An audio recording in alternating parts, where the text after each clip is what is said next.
Welcome to another drive-through. This obviously is the BMW I8. Really cool car, very exciting, looks radical. You know, there's never been a production car that looks more like the first concept car that I've seen at least. They really did a great job with it, and it's super big impact. But what is it? That's what everyone asks. Even the dealer did not have the story straight when I bought it from him. He was sure that the gas motor didn't have anything to do with the wheels, and it's just a range extender or something. I think he read the wrong memo. But this is what it is. It's a hybrid sports car. It takes similar technologies to what you see in a Prius, a Chevy Volt, you know, even the hybrid hypercars, P1, 918, all that. It's a little bit of all that. It's a plug-in hybrid sports car. So you have electric motors running the front axle. You have a gas motor running the rear axle and charging the battery, and you can plug it in to charge the battery when you're parked. That all comes together in a package that can give you a mix of efficiency and performance.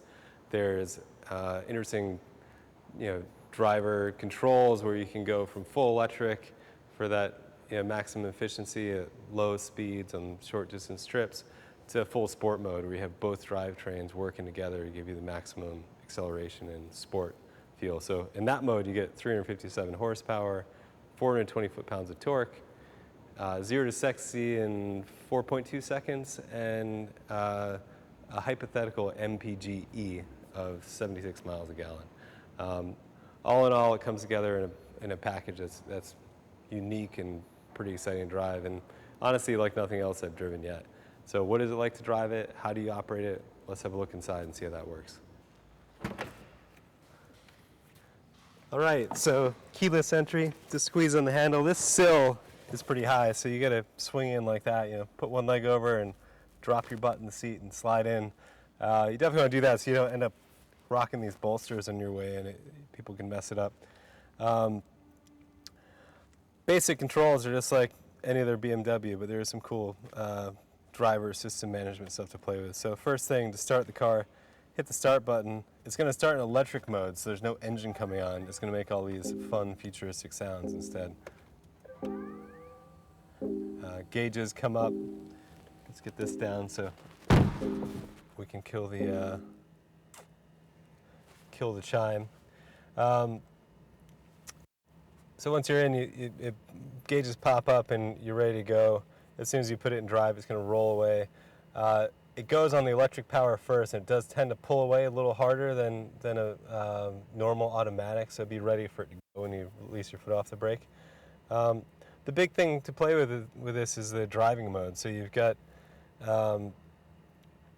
when you pull it in drive, you're in the normal drive mode, and it will say in the right-hand gauge either Comfort or Eco Boost. So you have two versions of driving there, Comfort or Eco Pro. In Comfort, it's going to get all the stuff that's just kind of normal acceleration. When you're in Eco Pro, it's going to maximize everything for efficiency. So it even cuts AC a little bit. It will limit how hard you can accelerate and all that. So drive, Comfort is sort of the normal driving mode. If you want to go sport mode, you pull the shift lever over to the left, and the gas motor will kick in. The gauges turn orange to let you know it's a serious business now and you're going to have full sports car experience. And in this mode, it's going to use the electric motor to do the torque fill, maximize acceleration. It gives you more sound, not only out of the engine, but it does synthesize some sound. In any mode, you can also do manual paddle shifting, but when you do it in the sport mode, you're rewarded all kinds of cool cracks and bobbles and neat sounds. And then the last one is eDrive. So right in the start button, there's a button called eDrive, and if you push that, it goes into full electric mode where the gas motor will not turn on. It does limit your top speed, and it limits power delivery because you're only using that one motor. But it's pretty cool because you get that full electric experience. It's sort of silent with just the electric engine whine. I mean, there are a couple things to know. The electric charge port is in the front. You don't have to charge it.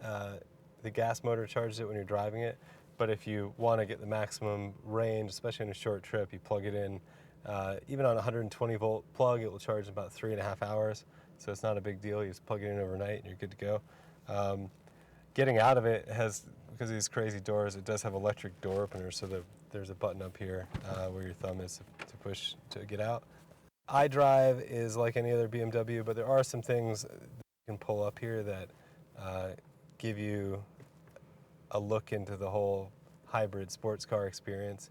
If you go into vehicle info and then eDrive, you can pull up charts on what your economy is and a 3D picture of the car that tells you where the power is coming from, if it's charging the battery or whatever. So interesting stuff to geek out on, and then all the rest of this is the normal infotainment from BMW. So that's it, really. I mean, get in, definitely play with the modes, and experience what it's like to drive. So what does this all amount to? What is it like to drive? I'm still a bit torn on this one, to be honest. I don't really know exactly what BMW has tried to accomplish, but here's what I think. I think they set out to make a showcase of technology and a package that's fun to drive, to show what cars of the future may do, and that there's still going to be excitement in driving in the future. On the fun to drive part, I think they did really well. It's got a great chassis, handles great, steering's sharp, and it's engaging to get through the corners. Acceleration is really impressive. You get a taste of that torque fill thing that you get in the new hypercars, the P1, the 918, LaFerrari, where you have the electric motor picking up where the torque falls off in the gas motor, making this totally linear acceleration. It's really impressive. And all the toys are fun to play with. It's cool to go from full electric mode where you're stealthy and just hear this kind of electric motor whine to full, although synthesized supercar mode where you have great sounds coming from somewhere. I think it's actually mostly coming from the speakers, but it does sound like a supercar. It makes crackles and pops in the downshifts, and it's exciting. It's entertaining to drive. Where it really let me down is the efficiency part. I did 200 miles, mostly on parkways and actually trying to play with the eco mode and squeak what I could out of it. And I averaged like 31, 32 miles a gallon. Not that impressive to me. I can do better in a Volkswagen Jetta diesel, get 30% more efficiency and have 75% of the fun. So a bit of a letdown there. I don't really know what all this hybrid stuff where you're throwing extra weight and batteries at the car and only get efficiency in this one narrow window of use really does in real world circumstances. It seems like if you have a commute, you live up in Westchester and you're going 20 miles in a fully charged battery, that's where you'll see really impressive numbers. But on a highway trip, where I was just going to the flow of traffic, the gas engine was on and I was charging the battery instead of using electric power to maximize efficiency. So I don't get it. Maybe there's going to be a program update that will make it put out more impressive numbers, but that part didn't work.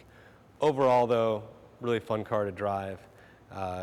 The weekend I had it, I took the kids peach picking and we went up to a race at Lime Rock.